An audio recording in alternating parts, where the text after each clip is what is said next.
بسم اللہ الرحمن الرحیم۔ حضرت انس بن مالک سے روایت ہے، آپ نے فرمایا کہ ایک مرتبہ حضرت علی رضی اللہ عنہ نے حضرت بلال رضی اللہ عنہ کو خربوزہ خریدنے کے لیے 1 درہم عطا فرمایا۔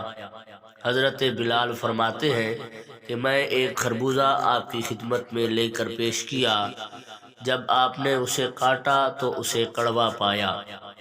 آپ نے ارشاد فرمایا، بلال، جس شخص کے پاس سے یہ خربوزہ لائے ہو اس کو واپس کر دو اور درہم میرے پاس لاؤ، کیونکہ نبی کریم صلی اللہ تعالی علیہ وسلم نے مجھ سے ارشاد فرمایا، بے شک اللہ تعالی نے تمہاری محبت کا وعدہ عہد ہر انسان، درخت، پھل اور ہر بیج سے لیا ہے۔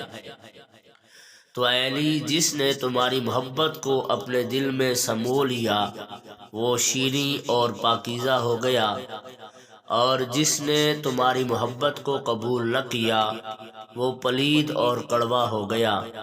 اور میں سمجھتا ہوں کہ یہ خربوزہ بھی اسی درخت کا ہے جس نے میری محبت کے عہد اور وعدے کو قبول نہیں کیا ہے۔